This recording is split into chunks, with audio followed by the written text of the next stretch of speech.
நாடு செழிக்க வேணும், நல்ல மழை பெய்ய வேணும். இந்த மாதிரி இயல் வடிவமும் இசை வடிவமும் சேர்ந்து ஒன்றோடு ஒன்று இணைந்து ஒரு ஒப்பனைகளோடு அலங்காரமாகவும் வசனத்தோடும் பாடல்களோடும் மக்கள்கிட்ட கொண்டு போய் சேர்த்தது என்னமோ நாடகத்தமிழ் தான். மக்களுக்கு புரியும் வண்ணமாக எளிமையான வசனங்களாலும் எளிமையான பாடல்கள் மூலமும் ரீச் ஆனது அதுதான். அந்த முச்சங்கங்கள் வளர்த்த இயல் இசை நாடகத்தமிழோட சேர்ந்தது எப்படி இருக்கும் அப்படின்னா, ஒரு சமகால புலவர்கள், ஒரே ஒரு கதையோடு முடிச்சுக்கிறேன். ஒரு சமகால புலவர்கள் ஒருவர் ஒரு அரசுக்கு சென்று பாடி பொருள் பெற்று திருவரங்கத்தில் ஸ்ரீரங்கம் படுத்திருக்கிற மாதிரி ஒரு இடத்துல படுத்திருக்காரு. அது ஒருவர் மட்டுமே படுக்கக்கூடிய இடமா இருந்தது. அவர் ஜாலியாக அப்படியே படுத்துட்டு அப்படியே இருக்கும்போது வேற ஒரு புலவர் வேக வேகமாக ஓடி வராரு, மூச்சிறைக்க ஓடி வராரு. அவர் கிளம்பிடுவாரோ, மடத்தை விட்டு கிளம்பிடுவாரோன்னு பதப்பதைப்பாக ஓடி வராரு. அப்போது அந்த இடத்துல அவரால் ஒருத்தர் தானே படுக்க முடியும். அந்த இடத்துல அடுத்த புலவர் வரும் பொழுது இருவரும் உட்கார்ந்து அளவலாவே பேசிக்கொண்டு வருகின்றனர். அப்போ ரெண்டு பேரும் பேசிட்டு நீங்கள் என்ன எழுதியிருக்கீங்க, நீங்கள் என்ன எழுதியிருக்கீங்க, அப்படியா இப்படியா எல்லாம் பழங்கதைகளை பேசி மகிழ்வாக இருக்கும்போது மூன்றாவது புலவர் மூச்சிறைக்க ஓடி வரார். என்ன அப்படி ரெண்டு பேரும் கிளம்பிடுவாங்களோ அப்படின்னு சொல்லிட்டு வேகமாக வராரு. ஒருவர் படுத்திருக்க முடிய இடத்துல ரெண்டு பேர் உட்காந்துருக்கார். மூணாவதுக்கு ஏது இடம். அப்போ உடனே இவங்க ரெண்டு பேரும் நின்றுட்டு மூணு பேரும் நிற்கிறாங்க. மூணு பேரும் நின்றுட்டு பேசிகிட்டு இருக்காங்க. அப்போ கூட இப்போ பாருங்கள், நமங்களுடைய ஈக்குவல் அந்தஸ்தில் இருக்கிறவங்க நம்மளை ஒருத்தரை பார்க்கணும் அப்படின்னா கூட நம்ம அப்படியே அவங்க என்ன பெரிய ஆளா, நம்மளாம் பார்க்க முடியாது ஒதுங்கக்கூடிய காலங்களில் அப்படி இல்லை. அவங்க ஒருத்தர் படுக்கக்கூடிய இடம், இருவர் அமரக்கூடிய இடம், மூன்று பேர் நின்றுட்டுருக்காங்க.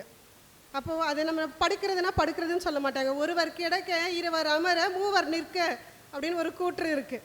அந்த மாதிரி இது முத்தமிழ் பேருக்கு ஏற்ற மாதிரி இந்த மூன்று புலவர்களும் சேர்ந்த மாதிரி இயலோடும் இசையோடும் நாடகத்தோடும் இணைந்த நம்முடைய தமிழுக்கு எல்லையே இல்லை. அது பரவிக்கொண்டே இருக்கும். அதனுடைய புகழ் மங்காத தமிழ் என்று சங்கே முழங்கு என்று முன்னமே கூறிய கவிஞர்களுடன் கூற்றோடு வாய்ப்பளித்தமைக்கு நன்றி கூறி விடைபெறுகிறேன். நன்றி.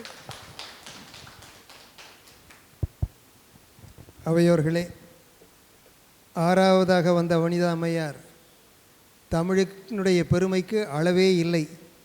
கரைகாணா கடலை போல எல்லா கண்டங்களிலும் சென்று கலக்கின்ற அந்த கடல் நீரை போல தமிழ் அனைத்து கண்டங்களையும் ஆட்சி செய்து கொண்டிருக்கிறது. அனைத்து கடல்களைப் போலவும் பெருங்கடல்களைப் போலவும் தன்னுடைய பெருமையை நிலைநாட்டி சென்றிருக்கிறது என்று சொல்லியிருக்கிறார்கள். இங்கே அறுவர் தங்களுடைய அற்புதமான உரைகள் மூலம் முத்தமிழுக்கு பெருமை சேர்த்திருக்கிறார்கள். இப்பொழுது தலைமை உரையிலே நிறைவு உரையை முடித்து பிறகு பரிசு வழங்குகின்ற அந்த நிகழ்ச்சிக்கு செல்ல இருக்கிறோம். தமிழிலே 3 இனங்கள் என்று சொல்லப்பட்டிருக்கிறது. அதற்கு முன்பாக பிறப்பு 4 வகை என்று சொன்னோம். விதையினால், வியர்வினால், விந்தினால், முட்டையினால் 4 வகை பிறப்பு தான் இந்த உலகத்திலே. விதையினால் பிறப்பது, விந்தினால் பிறப்பது, அடுத்து வியர்வியில் பிறப்பது, முட்டையில் பிறப்பது. இது ஒரு வகையானது. 4க்கு சொல்லிவிட்டார்கள். ரைட். வல்லினம், மெல்லினம், இடையினம் என்கின்ற 3 இனங்கள் தமிழில் வைத்தார்கள். வாரியார் சுவாமிகள் அந்த செந்தமிழ் இன்பம் என்பதிலே சொல்லி கொண்டு வருகிறார். கசட தபர வல்லினம், அது மார்பிலிருந்து வரும். கசட தபர ஆண்கள் வல்லினமானவர்கள், கொஞ்சம் கடுமையாக இருக்கும். அடுத்து ஞான நமன மூக்கில் இருந்து வருவது, அது பெண்கள். மூக்கடைப்பட்டால் அதுவும் வராதுன்றவர். மூக்கடைச்சிக்கிட்டால் ஞான நமன வராது. அடுத்து ஏறால வாழலை, தொண்டையிலிருந்து வருவது. ஆக ஆண்கள் வல்லினம், பெண்கள் மெல்லினம், குழந்தைகள் இடையினம் என்று அற்புதமாக சொல்லிக்கொண்டே வந்த அவர்கள் இயல் இசை நாடகத்தை பற்றி இங்கே பெருமையாக சொன்னார்கள். அதனால தான் இயல் என்பது எழுத்து வடிவத்திலே இருந்து அறிவியல் இதெல்லாம் இப்படியெல்லாம் உருவாகிறது. இசை என்பது அருணகிரிநாதர் பெருமானுடைய காலத்திலிருந்தான் துவங்கியதுன்னு சொல்வார்கள். தத்தன தனதன தத்தன தனதன தத்தன தனதன தனதான தத்தனதன தத்தனதன தத்தனதன என்று வரும். விநாயகப் பெருமானுக்கு பாடுகின்ற பொழுது அது ஒரு வகையான இசையோடு ஆரம்பிக்கும். முத்தை தரு பத்தி திருநகை அத்திக்கரை சத்தி சரவண முத்திக்கொரு வித்து குருபரர் என ஓதும் என்பது அது ஒரு வகையான இசையோடு வரும். இதற்கு பூராவும் அதை வடிவமைத்து கொடுத்தவர் அருணகிரிநாத பெருமான் தான். ஆக தமிழிலே இசை வடிவம் என்பது அருணகிரிநாதர் பெருமானுடைய காலத்தில் இருந்தால் வரும் என்று சொல்கிறார்கள். பேசுகின்ற நாவை விட பாடுகின்ற குரலுக்கு பெருமை அதிகம் என்று சொல்வார்கள். அதனால்தான் பேசுகின்ற பேச்சு இயலாகவும் பாடுகின்ற குரல் இசையாகவும் நாடகம் என்பது நடிப்பும் பாட்டும். இது மூன்றாவதாக இருக்கிறது. ஆக மூன்றாவதாக இருப்பது மிகப்பெரிய பெருமை. பாடுவது அதைவிட சற்று குறைவு. இயல் என்பது சாதாரணமாக எல்லோருக்கும் வருவது. இதை கொடுத்திருக்கிறார்கள். பாரதி தமிழை பற்றி சொல்கின்ற பொழுது அற்புதமாக சொன்னார். யாமறிந்த மொழிகளிலே தமிழ் மொழி போல் இனிதாவது எங்கும் காணும் அவர் சொன்னார். பாரதிதாசன் சொன்னார். இங்கே அற்புதமாக அந்த சகோதரி 2 முறை அதை சொன்னார்கள்.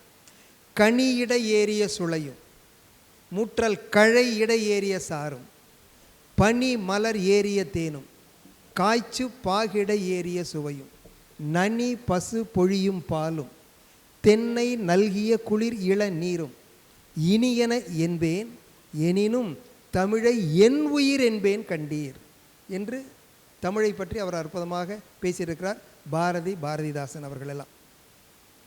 இவற்றையெல்லாம் அப்படியே வரிசையாக சொல்லி கொண்டு வந்த கிருபானந்த வாரியார் கடைசியாக சொல்லுகிறார், பேசுகின்ற இந்த ஒளி எழுத்தாக வடிவமைக்கிறது. அது 4ஆக இருக்கிறது.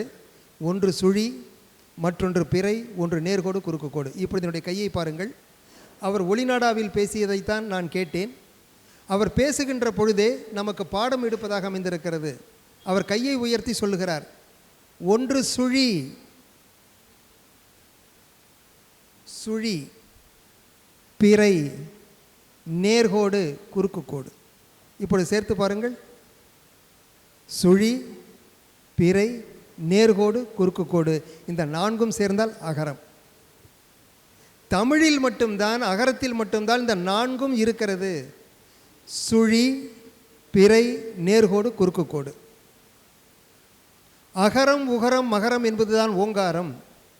ஒட்டுமொத்தமாக பார்த்தால் அது அகரம். இதிலே உகரம் ஒரு சுழி ஒரு நேர்கோடு போட்டால் உகரம்.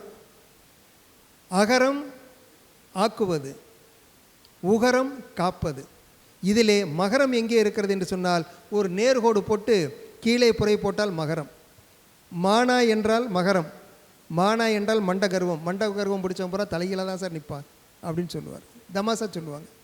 அகரம் ஒட்டுமொத்தம், உகரம் ஒரு சுழி ஒரு கோடு, மகரம் ஒரு நேர்கோடு ஒரு பிறை. இந்த 3ம் அமைந்த ஒரே எழுத்து அகரம் என்பதுதான். அதனால்தான் ஆ என்று சொன்னால் வாய் திறந்தால் தானே எல்லோரும் வரும், பாஷையும் வரும், உணவும் உள்ளே செல்லும். ஆ என்பதுதான் தமிழினுடைய முதல் உயிரெழுத்தாக இருக்கிறது.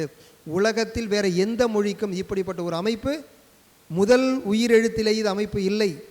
அல்பபெட்டிக்கல் என்று சொல்லக்கூடிய ஆங்கிலத்தில் கூட முதலாவதாக வருது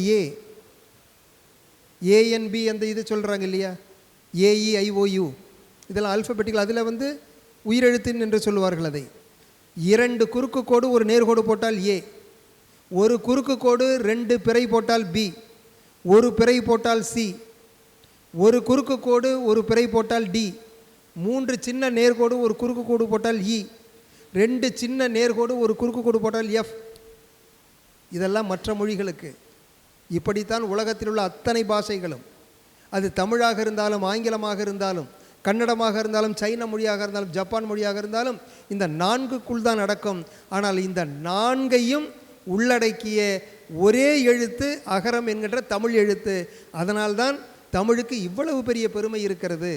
தாய்மொழி என்று தமிழை சொல்வதற்கு இவையெல்லாம் காரணம் என்று சொல்லி அவர்கள் முடிக்கிறார்கள். முடித்த பிறகு எழுந்திருக்கிறார். எழுந்தரித்த உடனேயே பாரதிதாசன் அவர்கள் எழுந்து கட்டி அணைத்து கொண்டு சொன்னாராம், ஐயா, செந்தமிழ் இன்பம் என்பதை பற்றி உங்களுக்கு பேச அழைத்திருக்கிறார்கள். நீங்கள் செந்தமிழ், செம்மை கூட்டல் தமிழ் தான் செந்தமிழ். நீங்கள் செம்மைக்கு தான் இதுவரை பதமே சொல்லியிருக்கிறீர்கள். இன்னும் தமிழை பற்றி பேசவே இல்லை. இன்னும் ஒரு 1/2 மணி நேரம் எங்களுக்காக பேச வேண்டும் என்று அவரிடம் மீண்டும் ஒரு 1/2 மணி நேரம் தமிழை பற்றி பேசி செந்தமிழ் இன்பம் என்பதை அவர் நிறைவு செய்திருக்கிறார்கள். சந்தேகப்பட்டு